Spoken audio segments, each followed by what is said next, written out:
Allez, c'est reparti. Dans la vidéo précédente, on a vu comment remplir un tableau. Et dans cette vidéo, je vais vous montrer comment vous allez pouvoir fractionner. Alors fractionner, on pourrait appeler ça parser si vous êtes développeur, ou découper. Euh, alors c'est quelque chose qui pourra vraiment vous être très utile en fonction de ce que vous faites comme métier évidemment, mais ça pourra vous être très utile si par exemple vous êtes recruteur et que vous avez des bases, ou même peu importe un recruteur ou pas, si vous avez une base d'emails et que vous voulez par exemple découper des emails pour pouvoir extraire nom, prénom des utilisateurs. Ou si vous voulez découper des chaînes de caractères contenant des informations, si vous avez des informations, nom, prénom, adresse, numéro de téléphone, peu importe, vous allez avoir la possibilité avec Excel de traiter ces données pour les découper. Bon, assez parlé, on va directement passer à la pratique. Ici, j'ai un tableau avec des emails. Donc là, j'ai des emails de personnes. Ça peut être dans la même entreprise ou pas, mais en tout cas, ce qui est important, c'est que le format est le même, à savoir prénom.nom arrobase l'adresse. Comme ça, on a un pattern, ce qui va nous permettre de découper facilement les chaînes de caractères. L'idée, ça va être d'extraire les noms prénoms de ces utilisateurs-là par rapport à leur email. Alors, on peut le faire évidemment manuellement. Si je veux extraire les prénoms, je peux le faire manuellement. Là, on a Nicole. Donc, je tape Nicole. Je vais à la ligne, je tape André. Et là, oh, magie, Excel m'interrompt pendant que je suis en train de taper les éléments. Excel m'interrompt dans mon travail et automatiquement il me fait une suggestion. Je fais entrer et Excel a automatiquement rempli toutes les informations pour moi. En fait, vous n'avez besoin de taper l'information qu'une seule fois pour que Excel comprenne ce que vous êtes en train de faire.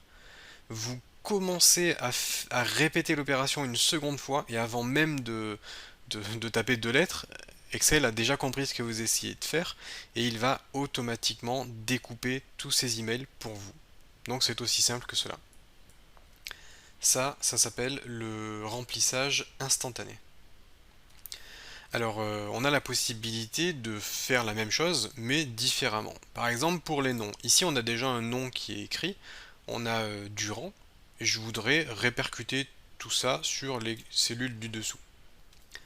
Donc on a la cellule actuelle sélectionnée, qui est notre modèle. On est sur le ruban dans l'onglet Accueil, donc faites attention, si vous êtes sur un autre onglet, vous allez bien sur Accueil. Et sur Accueil, vous allez retrouver cette icône ici, Recopier.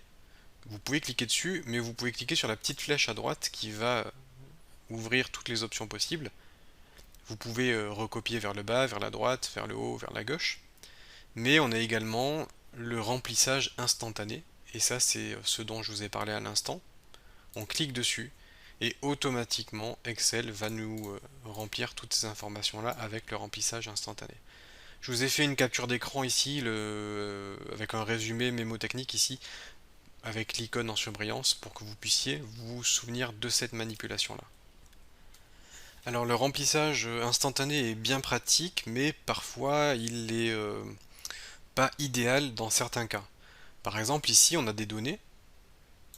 Si on veut renseigner toutes ces données sur plusieurs colonnes, là le remplissage automatique aura quand même beaucoup plus de mal et ça va pas être l'idéal. Il y a des façons de faire plus optimisées. Donc on va par exemple sélectionner toutes ces données là. Ici on a des prénoms qui sont séparés par des virgules.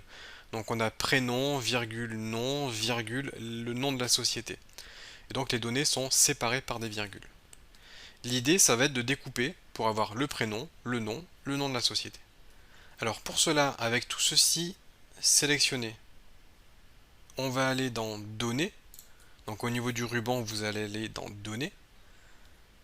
Ensuite, ce qu'on veut faire, c'est convertir les données en ces mêmes données, mais sans le séparateur virgule. Donc on va cliquer ici sur Convertir. On a l'icône Convertir, on clique. Par défaut, on a le mode délimité. Nous, c'est ce qui nous intéresse, hein. On va être en mode délimité. Délimité, c'est un caractère qui va marquer une limite. Donc, en l'occurrence, nous, c'est une virgule. Ici, on a l'aperçu de nos données, hein. Donc, nous, on va bien vérifier être en délimité.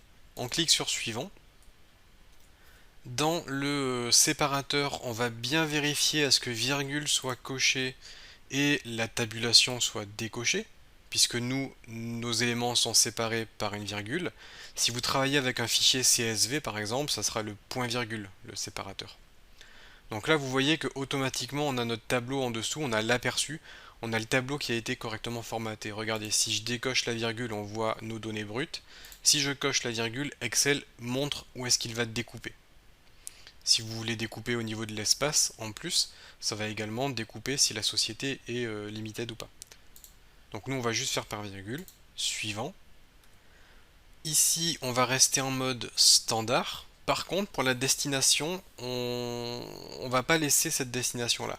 Parce que là, on est en B14. B14, si vous regardez, ça correspond à l'emplacement de nos données. Nous, ce que l'on veut, c'est placer nos données ici. C'est les placer sur notre feuille de calcul, là, dans cette zone-là. Alors pour cela, on pourrait taper C14, C14 qui correspond à cette cellule, ou vous avez la possibilité de cliquer ici pour sélectionner la zone, puis faire Entrée. Et là, ça va entrer pour vous C14. Donc en fait, la destination c'est égal $, C$14. Ici, on a bien l'emplacement qui a été défini. On clique sur Terminer. Bon, là on me dit que la cellule contient déjà des données, est-ce que je veux les remplacer? Je clique sur OK. Et automatiquement, on a bien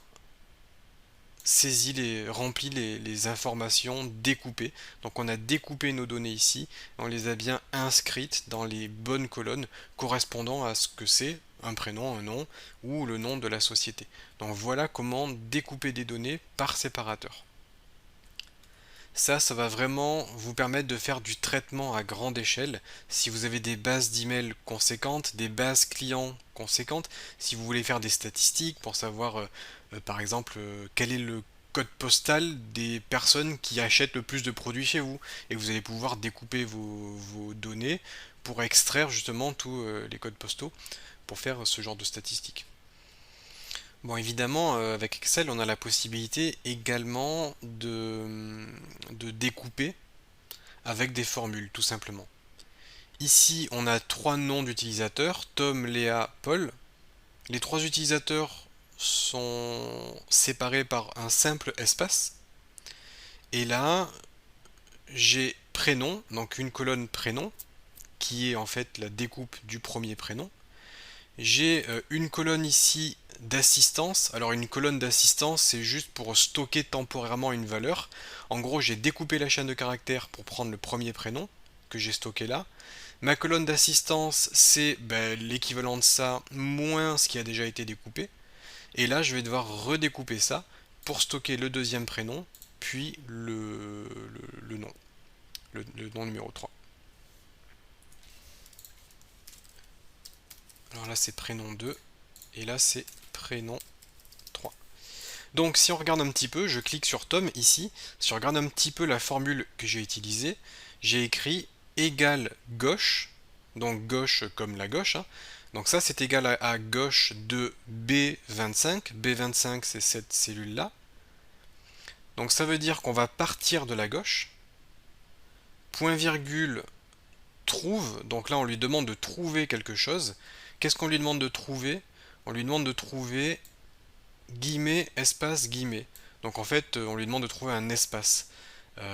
On lui demande de trouver un espace en B25, ce qui fait que la formule va partir de la gauche, va parcourir le texte, le contenu de la cellule, jusqu'à ce que on trouve un espace, à savoir ici. Et dans la formule, j'ai fait moins 1 qui signifie moins un caractère. Parce qu'on va prendre le T, le O, le M, l'espace, donc on a 4 caractères. Une fois que l'espace a été trouvé, la formule s'arrête. Et on fait moins 1 pour supprimer l'espace, puisque moi je veux juste le prénom sans l'espace. La colonne assistance, ici, j'ai utilisé droite, droite qui permet de partir de la droite. On va parcourir B25, donc B25 c'est toujours cette cellule-là. Ici, on va faire NB car, NB pour nombre, car pour caractère, nombre de caractères, donc nombre de lettres en gros. Combien de nombre de lettres avons-nous en B25? donc là ça va nous donner un résultat, moins trouve espace B25. Donc en fait cette formule est un petit peu plus complexe, on part de la droite et on compte le nombre de caractères en B25, ce qui nous donne un nombre total, moins pour soustraire, et on soustrait ce qu'on a fait en fait au départ, on soustrait la formule trouve espace B25, et évidemment trouve espace B25 va nous récupérer tom espace, donc 4, ce qui fait que là on va partir de la droite, on va tout prendre à partir de la droite, moins les 4 derniers caractères. Alors tout ceci est expliqué dans la fiche récapitulative, qui est un petit peu complexe puisque c'est une formule qui est un petit peu plus poussée, mais tout est expliqué. Ici on a un exemple de formule initiale, et là on a un exemple de résultats qui ont été découpés. Ici vous avez les formules, donc on a gauche qui permet d'extraire les caractères de la gauche sur cette cellule, donc C56, et on va extraire le nombre de caractères, donc renvoyé par la fonction trouve. Donc là c'est juste un exemple de formule, on essaie de trouver un espace moins 1. Et là pareil, ici c'est la formule droite qui est expliquée et découpée. Ici on extrait les caractères à partir de la droite sur cette cellule, donc là c'est un exemple de cellule. Et on a la possibilité de spécifier manuellement le nombre de caractères. Donc on va dire qu'on a le même nombre de caractères que ce qui se trouve dans C56, moins trouve espace, ce qui permet de soustraire ce que l'on a déjà extrait. Donc maintenant que vous avez les explications plus la formule, je sais qu'elle est assez complexe, ce que je vais vous demander de faire, c'est d'extraire le deuxième prénom ainsi que le troisième prénom. Essayez de faire cet exercice par vous-même en vous aidant de ce que je vous ai raconté ici. Et donc mettez la vidéo en pause, faites l'exercice par vous-même et ensuite je vous donne la solution. Bon, si vous regardez, c'est que vous avez réussi ou au moins tenté de le faire par vous-même. Et bien évidemment, tentez de le faire très sérieusement parce que si vous regardez la solution comme ça, vous apprendrez moins bien que si vous le faites par vous-même. Bon, comment faire pour trouver le deuxième prénom? C'est facile, puisqu'on a une colonne d'assistance ici, c'est exactement la même formule que pour Tom. Sauf qu'au lieu d'utiliser ce jeu de données là, on va utiliser ce jeu de données là. Donc Tom, on a quoi? On a dit que c'est égal à tout ça. Alors je vais copier cette formule, je vais la coller ici. Voilà, entrée. Et là évidemment j'ai le même résultat. Sauf que nous, ce qu'on va faire, c'est modifier la formule. Donc on va trouver à partir de la gauche, mais au lieu d'utiliser B25, on va utiliser E25. Donc on va utiliser E25. On va trouver l'espace en E25 moins 1. Ce qui fait qu'on a extrait Léa. Et là, ça va être la même chose que pour la colonne assistance. Je vais copier la formule, CTRL-C, et là, je vais la coller. Entrée. Donc ici, évidemment, j'ai le même résultat que là, sauf qu'on va modifier. Donc nous, ce qu'on veut, c'est trouver à partir de la droite ce qui se trouve en E25 ici. Donc on veut trouver ce qu'il y a dans E25 à partir de la droite. On va faire nombre de caractères E25. Donc on part de la droite et on compte tous les caractères en E25 à partir de la droite. Ce qui fait que ça va tout récupérer, tout simplement. Moins, donc on va soustraire parce qu'en fait on veut pas tout prendre, on veut tout prendre moins les premiers caractères qui correspondent à Léa. Donc moins trouve E25 et espace. Et là j'ai bien Paul qui a été extrait. Donc on part de la droite, on compte l'intégralité des caractères et on soustrait le nombre de caractères qui correspond à Léa. Ce qui nous fait bien Paul.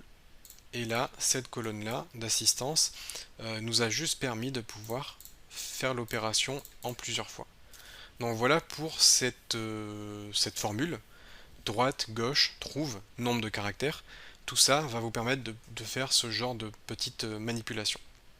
Encore une fois, vous avez le résumé ici. et vous pouvez prendre vos propres notes. Voilà pour ce que j'avais à vous présenter sur comment fractionner des éléments, des données, pour pouvoir les découper, les parser, peu importe comment vous appelez la chose. Vous allez pouvoir extraire des informations de vos données brutes, les afficher différemment pour que ce soit plus facile à traiter pour vous. Et on aura vu également comment faire cela via des formules.